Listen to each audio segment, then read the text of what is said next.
There was a man who climbed into a steel coffin every morning knowing the odds were stacked impossibly against him. He commanded a machine that couldn't penetrate the armor of his enemies.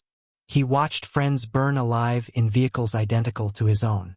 And yet, over 13 months of unrelenting combat, he became the highest-scoring tank commander the Western Allies ever produced. 18 confirmed kills. More than any American, British, or Canadian tanker in the entire war.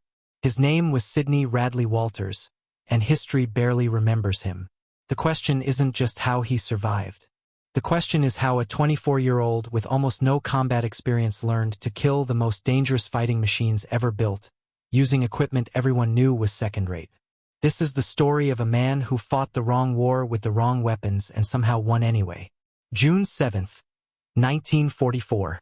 The beaches of Normandy were less than 30 hours behind him, but Sydney Radley-Walters could still taste salt air and cordite in his throat. 24 years old. Major. Squadron commander in the Sherbrooke Fusiliers Regiment. Sitting in the turret of a Sherman tank named Caribou, rolling through Norman countryside that looked deceptively peaceful until you noticed the smoke pillars rising from villages that hadn't existed on any map 48 hours ago. The fields were green, the hedgerows thick and ancient, the sky that particular shade of gray that meant rain later, though Radley-Walters had stopped caring about whether the moment his tank rolled off the landing craft. He'd commanded tanks in training. He'd studied them. He understood the mechanics, the tactics, the doctrine. But he'd never fired at another tank in anger. Never felt the concussive slam of an 88mm shell passing close enough to leave ringing silence in its wake. Never smelled the specific stench of a brewed-up Sherman, which was Army slang for what happened when a German round punched through thin American armor and turned 5 men into smoke and screaming. Caribou weighed 33 tons. It could do 26 miles per hour on a road, maybe 15 cross-country if the ground was firm. The main gun was a 75mm M3, adequate against German Panzer IVs if you caught them from the side, almost useless against anything heavier. The armor was 2 inches at its thickest point. Radley-Walters had read the intelligence reports. He knew what he was facing. Panzer IVs with long-barreled 75mm guns. Panthers with sloped frontal armor that could bounce shells like pebbles off glass. And Tigers. 56 tons of German engineering with an 88mm gun that could kill a Sherman from 2,000 yards, while a Sherman had to close to within 300 yards and pray for a flank shot. The math was simple and brutal. In a head-on engagement, the German tank fired first, hit first, killed first. Every single time. The radio crackled. Static. Then a voice Radley-Walters recognized. Movement reported 2 kilometers ahead. Possible enemy armor. His gunner, Trooper Harris, shifted in his seat below the turret. 21 years old. Joined up in Quebec City. Good eyes, steady hands. The loader was already checking the ammunition racks, making sure they had armor-piercing rounds ready. High explosive was fine for bunkers and soft targets, but if they ran into panzers, they'd need AP shot and they'd need it fast. Driver, slow advance, Radley-Walters said. His voice came out calmer than he felt. That was part of command. Sound confident even when your stomach was churning. Especially when your stomach was churning. The engine note changed. They rolled forward, hedgerows sliding past on either side, limiting visibility to maybe 50 yards. This was bocage country. Every field bordered by ancient earthen walls thick with roots and vegetation, some of them tall as a man. Farmers had built them centuries ago to mark property lines. Now they were natural fortifications, and the Germans had learned to use them with devastating efficiency. You couldn't see what was behind them. You couldn't shoot through them. And if you tried to crash through, you exposed your thin belly armor and gave the enemy a perfect target. Radley-Walters heard the Panzer before he saw it. A different engine note, heavier, diesel instead of gasoline. Then a flicker of movement at the far end of a field, maybe 400 yards distant. Gray-green paint, low profile, the distinctive blocky hull of a Panzer IV. Gunner, tank, 12 o'clock, he said. Harris was already traversing the turret. The electric motor whined. The gun swung right. Range was too great for a guaranteed hit, but there wasn't time to maneuver. The Panzer crew had spotted them too. His turret was turning. Radley-Walters knew what came next. Whoever fired first might live. Whoever fired second definitely died. Fire when ready. The 75mm kicked back with a noise that was part thunder, part shriek. The shell crossed 400 yards in less than a second. Radley-Walters saw the flash of impact on the Panzer's frontal plate. Then nothing. The round had bounced. The German tank kept turning. "Reload, AP shot," Radley-Walters said. His mouth was dry. The loader slammed another round into the breech. The Panzer's gun was almost lined up now. Seconds. They had seconds. Driver. Reverse. Fast.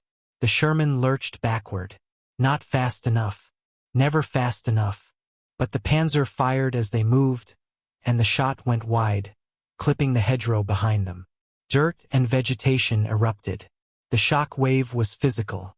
Radley-Walters felt it in his teeth. They were hull down now, partially concealed by terrain. The Panzer advanced, trying to get a better angle. Radley-Walters made a decision. Not based on training, because training said don't close the distance. Based on instinct or desperation or some combination of both. Driver. Hard left. Then forward. Full speed. The Sherman swung around the hedgerow, treads tearing at soft earth. They came at the Panzer from an oblique angle. Not quite flanking, but off-center enough that their gun had a chance. The Panzer crew was good. They were already adjusting, turret traversing to track the new threat. But they were a fraction of a second too slow. Fire! The 75mm roared. At 200 yards, with a better angle, the AP shot did its job. Punched through the Panzer's side armor and detonated inside. Radley-Walters saw the kill. Saw smoke venting from hatches. Saw one crewman bail out, clothes on fire, stumbling away from his dying machine. Then secondary explosions as ammunition cooked off, and the Panzer stopped being a threat. Radley-Walters realized he wasn't breathing. He sucked in air that tasted like burned propellant. His hands were shaking. First kill. They'd gotten their first kill, and they were still alive. Harris was grinning despite himself. The loader was already securing the empty casing, making ready for whatever came next. All stations, contact report. 1 Panzer IV destroyed. Grid reference. He gave the coordinates. Kept his voice level. Didn't mention that they'd nearly died 3 times in 30 seconds. That was the reality of tank warfare in Normandy. Survival was a matter of luck, terrain, and the narrowest margins. The Sherman's inferiority wasn't a problem to be solved. It was a condition to be endured. The days bled together after that. Radley-Walters learned things they didn't teach at the armored school. He learned that experience mattered more than equipment. That patience was a weapon. That the best tactic was to never fight fair, never engage at range, always use terrain to close the distance before the enemy could exploit their advantage. He learned to read the land like a map, identifying dead ground and hull-down positions, places where a Sherman could lurk invisible until a German tank exposed its flanks. He learned to recognize the sound of different engines, different tracks, so he knew what he was facing before visual contact.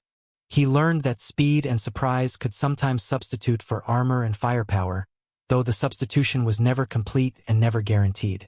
He also learned what it meant to lose crews. The Sherman burned easily. The ammunition was stored in sponsons on either side of the hull, unprotected, and a penetrating hit would ignite it within seconds. Army tankers called it brewing up, a grotesque euphemism for men dying in fire.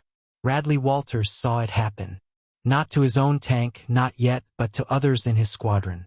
You'd hear the crack of an incoming round, then the dull boom of impact, and if the Sherman's silhouette suddenly flowered orange, you knew. Sometimes men got out. More often they didn't. The hatches were small. Fire was fast. And German machine guns had a habit of targeting burning vehicles, waiting for survivors to emerge. Caribou took hits. Minor ones, rounds that gouged armor without penetrating, near misses that peppered the hull with fragments. Once a German anti-tank gun put a shot through the engine deck, killing the power plant without injuring the crew. They bailed out, expecting the tank to explode, but the fire suppression system worked and they recovered the vehicle 2 hours later. Another time they caught a grazing hit on the turret that jammed the traverse mechanism. Harris had to crank the turret manually, sweating and swearing, while they limped back to the maintenance area. Radley-Walters learned not to get attached. Not to the tanks because they were replaceable. Not to the crews because that way led to paralysis. You couldn't command effectively if you were terrified of losing men. So he focused on tactics, on positioning, on making decisions fast and committing to them completely, because hesitation was another word for death. Normandy became a grinding calculus of attrition. The Allies had more tanks, more fuel, more ammunition, more everything except quality. German armor was superior in almost every measurable way, but there weren't enough German tanks to hold the line. They'd bleed the Allies, kill Shermans at ruinous rates, then fall back when they ran out of ammunition or fuel or crew replacements. Radley-Walters watched the pattern repeat. Every engagement was a gamble. Every day he climbed into a Sherman knowing the odds were bad. But the odds shifted slowly in favor of whoever could afford losses, and the Germans couldn't. Weeks passed. The Sherbrooke Fusiliers pushed south and east, fighting through hedgerows and small towns with Norman names Radley-Walters couldn't pronounce. His kill count grew. A Panzer IV at Bretteville, another at Carpiquet, a Stoogie 3 assault gun north of Cannes, caught in an ambush while supporting infantry. Each kill followed the same pattern. Use terrain, close the distance, flank if possible, fire first or die. There was no glory in it, no sense of triumph. Just the grim satisfaction of still being alive when the smoke cleared. Then the Fireflies arrived. The Sherman Firefly was a British improvisation born of desperation. Take a standard M4 Sherman. Rip out the American 75mm gun. Install a British 17-pounder anti-tank gun, arguably the best tank killer the Allies possessed. The result was a Sherman that could penetrate Tiger and Panther armor frontally at ranges where German tanks had previously been invulnerable. It wasn't perfect. The 17-pounder's recoil was punishing. The turret was cramped even by Sherman standards. Loading the massive shells was exhausting work. But it gave Allied armor a fighting chance, and that changed everything. The Germans knew about Fireflies. They knew what they were capable of. Intelligence reports showed that German tank commanders were instructed to identify and destroy Fireflies first, before engaging standard Shermans. Which meant Firefly crews painted over the distinctive muzzle brake, disguised their tanks to look like ordinary M4s, and generally did everything possible to avoid standing out. And Allied commanders, Radley-Walters included, learned to hide their Fireflies until the moment they were needed most. Radley-Walters had 2 Fireflies in his squadron by late July. He used them like snipers, kept them back, concealed while standard Shermans drew fire. Then, when German armor committed to an engagement, the Fireflies would appear at an unexpected angle and start killing. It was ruthlessly pragmatic. It meant deliberately using his less capable tanks as bait. But it worked, and in Normandy what worked was what you did. The tactical situation evolved throughout July. Cannes fell. The British and Canadian forces ground forward against fanatical German resistance. The Americans broke out at St. Lo. The entire front became a swirling mess of armored engagements, artillery barrages, and desperate counterattacks. Radley-Walters stopped thinking in terms of strategic objectives and started thinking in terms of survival intervals. Make it through today. Get resupplied tonight. Do it again tomorrow. His face was permanently gray with fatigue. He couldn't remember the last time he'd slept more than 3 hours straight. And then, in late July, intelligence reports started mentioning a name that sent cold recognition through every Allied tanker who'd been in Normandy long enough to know what it meant. Heavy SS Panzer Battalion 101 was moving into the sector. Tiger tanks, the best crews Germany had. And commanding one of the companies was Michael Wittmann, the most successful tank ace in history. 138 confirmed kills, possibly more. A propaganda icon, featured in newsreels and posters. The Knight's Cross with oak leaves recipient. A man who'd destroyed entire armored columns single-handedly. Radley-Walters didn't care about Wittmann's fame. He cared that the man had survived 3 years of armored combat on 2 fronts, which meant Wittmann knew every trick Radley-Walters had learned and 100 more besides. He cared that Wittmann commanded a Tiger, and Tigers were nightmare machines. 56 tons. Frontal armor 8 inches thick in places. An 88mm gun that could kill at extreme range. Encountering a Tiger in a standard Sherman was like bringing a knife to a gun duel. Encountering a Tiger commanded by Michael Wittmann was suicide.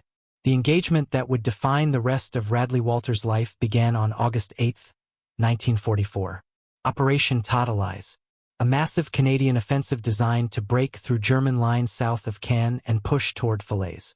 The plan involved heavy bombers, artillery concentrations, and armored columns advancing under cover of darkness.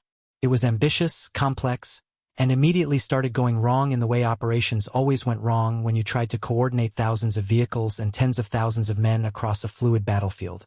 Radley-Walters' squadron was positioned near a chateau south of Caen. The building was half-ruined, surrounded by orchards and open ground that provided good observation. His job was to provide flank security for the main advance. In practice, that meant watching for German counterattacks and dealing with them before they could disrupt the operation. Dawn came late, obscured by smoke from burning vehicles and German smoke generators deployed to confuse Allied targeting. Visibility was terrible. Radio traffic was chaotic. Radley-Walters positioned his tanks in a loose defensive arc, using terrain features to create overlapping fields of fire. 2 Fireflies were held in reserve, concealed in a tree line with orders to stay hidden unless heavy armor appeared. The German counterattack came mid-morning. Infantry first, probing defenses. Then Panzer IVs, 3 of them, attempting to flank around the chateau. Radley-Walters' forward Shermans engaged and drove them off, killing one, forcing the others to withdraw. Standard engagement. Nothing unusual. Then the radio traffic changed. Reports from units to the north. Tigers. Multiple Tigers advancing on the Canadian positions. Radley-Walters climbed out of his turret, using binoculars to scan the approaches. Smoke made it difficult, but he caught movement. Large shapes, low silhouettes. 7 Tigers in a loose formation, advancing across open ground toward the Canadian lines. They were maybe 800 yards distant, moving deliberately, buttoned up, turrets traversing to scan for targets. Radley-Walters felt his pulse accelerate. 7 Tigers. His squadron had 14 Shermans, including 2 Fireflies. The math was catastrophic if they tried to engage frontally. He grabbed the radio handset. All stations, enemy armor, heavy. 7 Tigers, bearing 270, range 800. Hold fire. Repeat, hold fire. The instinct was to shoot. His gunners could see the Tigers. They had targets. But firing would accomplish nothing except announcing their positions and inviting destruction. Radley-Walters forced himself to think tactically. The Tigers were advancing toward the main Canadian line, not toward his position. They didn't know his squadron was there, which meant he had a brief window to maneuver into ambush positions before the Tigers closed with other Allied units. Baker and Charlie troops displaced north, use the orchards for cover. Don't skyline. Get into positions for flank shots. Fireflies, stay concealed until I give the word. His tanks moved, quietly as 33-ton vehicles could move, which wasn't very quiet, but the Tiger's own engine noise and the general chaos of battle covered the sound. Radley-Walters repositioned Caribou to a hull-down spot behind a low stone wall. The Tigers were 400 yards away now. He could make out details. The massive gun tubes, the interleaved road wheels, the way they moved with ponderous confidence, like they owned the battlefield. The Fireflies were in position. Radley-Walters confirmed it over the radio. Each Firefly commander reported ready, concealed, waiting. The Tigers were 350 yards distant. Close enough. Any closer and the Tigers' superior armor would matter less, but they'd also be more alert to threats. Firefly 1, target lead Tiger. Firefly 2, target trailing Tiger. On my mark, you are weapons free. He watched through his binoculars. The lead Tiger was buttoned up, turret rotating slowly, searching. His commander didn't know death was 60 seconds away. Radley-Walters felt nothing. No sympathy, no triumph. Just cold calculation. This was war. Kill or be killed. The Tigers would do the same to him without hesitation. All Fireflies, fire at will. The 17-pounder guns spoke almost simultaneously. Two massive cracks that split the morning air. Radley-Walters saw the impacts. The lead Tiger jerked, then stopped moving. Smoke vented from hatches. The trailing Tiger took a hit in the engine deck and ground to a halt, flames licking at the rear armor. The other Tigers reacted instantly, turrets swinging toward the tree line where the Fireflies were hidden, but the Fireflies were already displacing, backing into deeper cover. All units, engage targets of opportunity. The ambush became a swirling melee. Radley-Walters' standard Shermans opened fire, hitting Tigers from oblique angles, doing little damage but forcing the German commanders to split their attention. One Tiger took 3 hits on its frontal armor and ignored them all, its return fire brewing up a Sherman in a gout of orange flame. Another Tiger tried to retreat and took a Firefly round through the side, the shell punching clean through and detonating the ammunition. The Tiger exploded, turret lifting off the hull and tumbling end over end. Radley-Walters directed fire, calling targets, trying to maintain some coherence in the chaos. His own gunner fired at a Tiger that had momentarily exposed its flank, the shell striking but not penetrating. The Tiger turned toward them, gun depressing. Radley-Walters yelled for the driver to reverse. They backed into cover just as the 88mm roared, the shell hitting the stone wall where Caribou had been seconds before, reducing ancient masonry to gravel. 3 Tigers were burning now. The others were pulling back, trying to disengage. Firefly 1 reported a jam, his gun out of action. Firefly 2 was still in the fight, stalking a Tiger that was trying to reach cover. Range was down to 200 yards. Point blank for tank combat. The Firefly fired. Hit. The Tiger shuddered but kept moving. Fired again. Another hit, this time penetrating the turret ring. The Tiger stopped.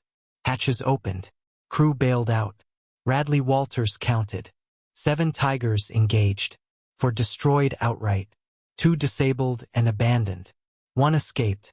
His squadron had lost 2 Shermans, 6 men dead, others wounded. The Germans had lost hundreds of tons of irreplaceable armor and dozens of trained crewmen. By any objective measure, it was a victory, a significant one. But Radley-Walters felt only exhaustion. They'd gotten lucky. The terrain had been right. The ambush had worked. But luck ran out. Terrain changed. And there were always more German tanks. The battlefield went quiet, or as quiet as battlefields ever got. Fires burned. Wounded men called for medics. Radley-Walters climbed out of Caribou and walked among the wrecks. The Tigers were massive up close, almost obscene in their bulk. One of the disabled machines was still smoking, hatches open, interior visible. Radley-Walters looked at the turret number. 007. He didn't know whose tank it was. Didn't care at the moment. He was too tired to care. Later, much later, he would learn. Tank 007 belonged to Michael Wittmann. Germany's greatest tank ace had died in the ambush, killed either by a Firefly round or by artillery. Reports varied, and the truth was obscured by smoke and chaos and the fog of war. Wittmann's legend had ended on a Norman field, destroyed by tactics and teamwork and the kind of coordinated violence that Tigers couldn't withstand no matter how thick their armor or how skilled their crews. Radley-Walters didn't learn this for weeks. When he did, he felt nothing particular. He hadn't killed Wittmann personally. One of his Firefly crews had, maybe it was artillery, or maybe it was bad luck and circumstance. War didn't work like duels. You didn't face your enemy across measured ground and exchange fire like gentlemen. You ambushed. You used every advantage. You stacked odds until the outcome was as certain as possible, and even then men died randomly, pointlessly, because war was chaos wrapped in violence wrapped in more chaos. The fighting continued. Operation Totalize achieved some objectives, failed at others. Radley-Walters' squadron pushed forward. More engagements, more kills. A Panther at Falaise, caught in an alley with nowhere to maneuver. 2 Panzer IVs near Chambois, engaged at long range and destroyed by Firefly fire. The bocage gave way to more open country. The Germans retreated, fighting rearguard actions with a skill born of desperation. The Allies advanced, grinding forward through minefields and ambushes and counterattacks that came without warning. Radley-Walters lost Caribou in September, took a hit from a Panther that penetrated the turret, killing Harris instantly and wounding the loader. Radley-Walters bailed out with his ears ringing and his uniform soaked in someone else's blood. They assigned him another Sherman. He didn't bother naming it. Names were for tanks that might survive, and no tank survived indefinitely. France became Belgium. Belgium became Holland. The advance slowed, then accelerated, then slowed again as German resistance stiffened and weakened in unpredictable cycles. Radley-Walters was wounded twice. Once by shrapnel when a German artillery round airburst above his position. Once by a bullet fragment that ricocheted inside a tank during an engagement, cutting a shallow groove across his shoulder. Neither wound was serious enough for evacuation. He spent a few days in medical tents, got stitched up, went back to his squadron. His kill count grew. The 18th confirmed kill came in Germany itself, March 1945. A Panther, dug in and hull down, covering a river crossing. Radley-Walters' squadron flanked it using a farm road the Germans hadn't expected armor to use. Firefly shot at 300 yards, side armor, clean penetration. The Panther brewed up. Last kill of the war for Sydney Radley-Walters. 18 confirmed. Highest scoring Western Allied tank commander in World War II. He never talked about it much afterward. Never wrote memoirs, never gave interviews, never sought recognition. The war ended. He stayed in the Canadian Army, rising through ranks based on competence rather than fame. Commanded armored units during the Cold War. Eventually made brigadier general. Retired with decorations and honors that meant something to military historians and nothing to the general public. He attended reunions occasionally, corresponded with old comrades. But he didn't tell war stories. He'd lived them. That was enough. Michael Wittmann became a legend. Books, documentaries, endless speculation about his tactics and his death. The Tiger Ace who destroyed entire columns, who defied impossible odds, who embodied German martial prowess. Sydney Radley-Walters became a footnote, if that. A name in regimental histories. A line in casualty and kill reports. No statues. No memorials. No dramatic retelling of his story for audiences hungry for heroes. There are reasons for this disparity. Wittmann died young, killed in combat, which guaranteed legendary status. Radley-Walters lived, grew old, became ordinary. Wittmann commanded Tigers, which captured imagination in ways Shermans never could. Radley-Walters commanded what everyone knew were inferior machines, which made his success seem less impressive even though the opposite was true. Germany lost the war but won the propaganda battle about their equipment. The Wehrmacht became synonymous with tactical brilliance and technological superiority, while Allied armor was dismissed as crude and mediocre, successful only through overwhelming numbers. The truth was more complicated. German tanks were superior in many ways, but they were also maintenance nightmares, fuel hogs, mechanically unreliable. They broke down constantly. They were difficult to repair. Their complexity meant production was slow and replacement parts scarce. The Sherman was simpler, more reliable, easier to fix. It wasn't as good in a stand-up fight, but it didn't need to be. It just needed to be good enough, and it needed to be everywhere, and it was. Radley-Walters understood this. He never complained about his equipment. Never blamed losses on inferior machinery. He adapted. He learned. He survived. And in surviving, in accumulating 18 confirmed kills against tanks that were universally acknowledged as better than his own, he demonstrated something that propaganda couldn't capture. Skill mattered. Tactics mattered. Experience and leadership and the ability to make decisions under pressure mattered more than gun caliber or armor thickness. He also demonstrated something darker. That war wasn't about individual heroics or fair fights or machines battling machines in some sanitized abstract way. It was about men inside steel boxes trying to kill other men inside other steel boxes, and the process was ugly and random and shaped by factors that had nothing to do with courage or honor. Terrain mattered. Surprise mattered. Luck mattered most of all. You could do everything right and still die because a shell fragment took a bad bounce, or a track through a link at the wrong moment, or an artillery round landed 5 feet left instead of 5 feet right. Radley-Walters commanded men who died in fires. He gave orders that sent Shermans into situations where survival was unlikely. He made tactical calculations that involved using some tanks as bait so others could get killing shots. This was command. Not glorious, not clean, but necessary. Someone had to make those decisions. Someone had to carry the weight of other men's deaths and still function. Still plan the next engagement. Still climb into another Sherman knowing the odds. He did it for 13 months without breaking. That might be his most remarkable achievement. Not the 18 kills. Not the tactical victories. The simple fact that he kept going. Day after day, engagement after engagement, loss after loss, he kept climbing into tanks and doing his job. Men under his command lived because he was skilled. Men under his command died because the war was brutal and death was random. Both things were true. He bore both truths without complaint. After the war, he never claimed to have killed Michael Wittmann. He knew what happened. One of his Fireflies scored a hit on Tiger 007. The tank was disabled or destroyed. Accounts varied. Wittmann was inside. Wittmann died. But the specific shell that killed Germany's most famous tank ace could have come from Radley-Walters' squadron or from another unit entirely. Artillery was firing. Multiple tanks were engaging. The battlefield was chaos. Claiming personal credit would have been dishonest, and Radley-Walters was not a man who trafficked in dishonesty.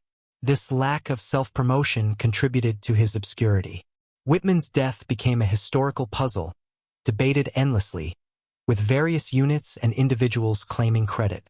Radley-Walters simply noted that he'd been there, that his squadron had engaged Tigers, that they'd won the engagement. The details didn't matter to him. Dead was dead. The war moved on. His story matters because it represents thousands of other stories that never got told. Men who fought in inadequate equipment and made it work. Men who survived through competence rather than luck, though luck helped. Men who did their jobs without expectation of fame or glory, who went home after the war and lived quiet lives and died without anyone knowing what they'd endured. The mythology of World War II armored warfare focuses on tigers and panthers, on German aces and dramatic last stands. It ignores the grinding arithmetic of attrition. It ignores the reality that most tank combat was ambushes and flanking shots, not honorable duels. It ignores men like Sydney Radley-Walters, who won not because they had better equipment but because they understood the war they were actually fighting instead of the war they wished they were fighting. He died in 2015, age 95. The obituaries noted his service, his rank, his decorations. Few mentioned the 18 kills. Fewer still explained what those kills meant. That he'd survived odds designed to kill him. That he'd commanded men through the worst armored combat of the Western Front. That he'd been, by objective measure, the most successful Allied tank commander of the entire war. History prefers its heroes uncomplicated. It prefers men who died young, who fit neat narratives, who can be reduced to propaganda and legend. Sydney Radley-Walters was complicated. He survived. He commanded flawed machines against superior ones and won anyway. He made decisions that saved lives and cost lives, sometimes simultaneously.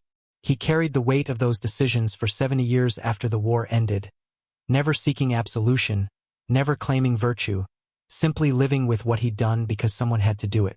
This is why his story matters. Not because it's dramatic in the way Hollywood prefers. Not because it fits neat narratives about heroism and sacrifice. But because it's true. Because it reflects the actual experience of armored warfare in Normandy, which was grinding and brutal and shaped by factors that had nothing to do with the mythology surrounding German armor superiority. Because it shows that men in inferior equipment could succeed through skill and tactics and sheer stubborn refusal to quit. The Sherman wasn't a great tank. Everyone knew it. The crews knew it best of all.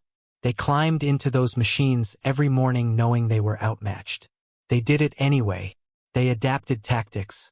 They used terrain.